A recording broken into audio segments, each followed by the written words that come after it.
Good morning. The manufacturing industries in Europe are dying. Automakers and chemical companies are closing production and laying off in Europe to invest in new capacity and headcount here in mainland China. One of the primary drivers of that is the cost of electricity. Western Europe has some of the most expensive power bills in the world. Labor costs are also far higher in Europe compared to China and other countries in Asia. This is from the Reshoring Institute. The mission of the Reshoring Institute is to help companies set up in the United States and reshore or pull manufacturing back into the United States. This table is called China is no longer a low-cost labor country, and we can only wonder why they published it at all. Only Germany has higher labor costs for manufacturing workers than the United States, and China's salaries are still lower by more than half. It's hard to see why these data would serve as motivation to invest in new factory production in the United States, or in Germany, or in Spain. Ironically, though, Chinese car makers are considering exactly that. Chinese electric vehicles are blowing up markets everywhere and taking over everywhere they're allowed to be sold. Chinese companies tend to be vertically integrated, and their EV industry has monopolies on the supply chains for everything that goes into making the batteries for electric vehicles. Chinese car makers are crunching the numbers and concluding that they can probably make more money by buying up factories in Europe that automakers there are shutting down, cutting excess capacity. Volkswagen was previously building 12 million cars per year worldwide. They're cutting that down to 9 million. So VW capacity that was turning out 3 million cars a year will be idled, and they're looking for their Chinese partners to move in. Ford Motor Company has a factory in Spain, and Geely is planning on taking over one of those lines. To Chinese car makers, it's a complex math problem. European labor costs are a lot higher. European power bills are a lot higher. So these companies are trying to solve the problem of import tariffs on cars built in China and sent over to Europe. This document is the tariff schedules and rules for Chinese cars. It runs almost 200 pages, and the summary is here. The base import duty on Chinese cars is 10%, and these are the countervailing tariffs, which are added to that 10% baseline number. So the new tariffs on Geely's car imports, for example, are 18.8% plus 10% for an effective tariff rate of 28.8. Leap Motor is also expanding in Spain, and they're at 30.7. Once again, they're at 20.7 plus the original 10%. So that math is already part of the decision making for these companies.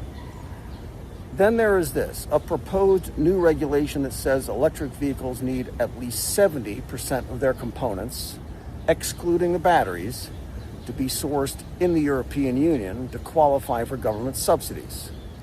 So when that becomes law, car makers can still buy and ship the batteries from China while meeting the 70% requirement by building locally.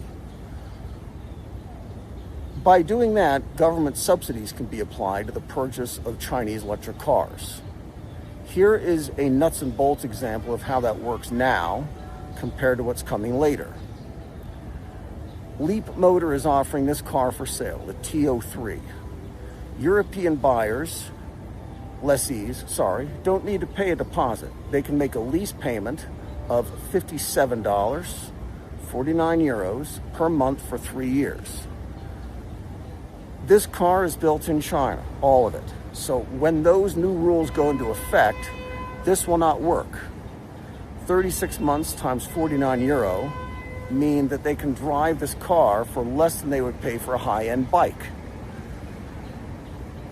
This is an extreme example, to be sure, but there's a big difference between driving off with that car for 49 euros a month versus a down payment of 6,000 euro, then 49 euro a month. Then it's not like buying a nice bike. And that's the math that's driving some of these Chinese brands to buy up factory capacity from the Europeans, who already can't make the math work in their own businesses. There are skeptics both here and in Europe. This auto industry analyst is dismissive of the whole idea. The costs will be going up a lot, and the Chinese are going to find out how hard it is to do business in Europe. New, higher labor costs, and the cost to build out new supply chains in Europe to meet the 70% component requirements. In 2024, the labor cost for each car built in China was under $600. That's less than Poland, less than efficiency-obsessed Toyota. Spain was at $955. Per car labor cost in Germany is over $3,300, 5 times higher than China's. Poland's flag is upside down. Foreign investment in these joint ventures is capped at 49%, so we do see a lot of these announcements at 51-49, and that's true here in China too, where it's the other way around. That's not the problem, but the proposed new regulations for Europe will mandate half the workforce be European and include technology sharing requirements. So the Citigroup guy is saying that nobody should be too excited just yet. And there is also hesitancy on the Chinese side. Chinese car makers are growing market share in Europe right now, while just passing along the higher tariffs to end buyers. China is killing everyone else on EVs, and that was before the war on Iran doubled gas prices for everyone in the world. That may be what industry insiders here are wondering. It is true that buying an existing factory saves time and saves upfront costs compared to just building one from scratch. But what if European car makers shut down capacity even faster now that internal combustion engine cars are falling even faster out of favor? Could Chinese companies just wait until prices fall some more? Or wait and see if the European Union decides that it's more important to get car buyers into electric vehicles, no matter where they come from, instead of buying fuel-burning cars made in the EU. And the upfront cost savings shouldn't be assumed either. Elvis Cheng is head of Xiaopeng, and that is probably not the name his parents gave him.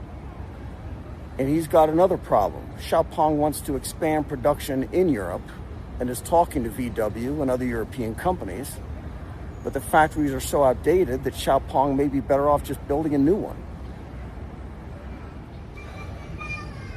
All of these developments, and in automotive in particular, are counterintuitive at first glance. Europe is deindustrializing, and companies there are moving to China. Yet Chinese companies and investment are also heading the other way. Chinese investment in the EU was at a 7-year high last year, and it was 25% of total Chinese outbound investment. It was a 67% increase over 2024, and a big chunk of it went to the supply chain for electric vehicles. Greenfield investment is what Elvis at Xiaopeng is thinking about, building facilities from the ground up. That number was up 51%. Looking at some of those data here, large greenfield investments for EV battery plants from CATL and CALB. BYD opened an EV plant in Hungary. And going back to the tariff table, BYD enjoys the lowest tariff rate of all the Chinese car brands. Hungary was also the first European country to join China's Belt and Road Initiative. And so factories there can easily plug into mainland China's supply chains, logistics, and banking systems. That's over 12 billion euro in new greenfield FDI just for Hungary. There are a lot of moving parts here, and the skeptics are right to wonder just how much will result from all these discussions and negotiations. Because going back to that example again, right now the German subsidy is 6,000 euro, paid directly to Leapmotor. Then drivers sign a 36-month lease for 49 euro a month. But spreading out 6,000 euro over 36 months, plus that 49, would mean about 220 euro a month. I know it's not apples to apples, so don't write me and tell me so. But that's still a lot less than anything coming out of a VW or a Stellantis factory in Europe right now. But how much will that car cost Leapmotor to build in Europe, given all the new higher costs and mandates? This is Shaoxing. Be good.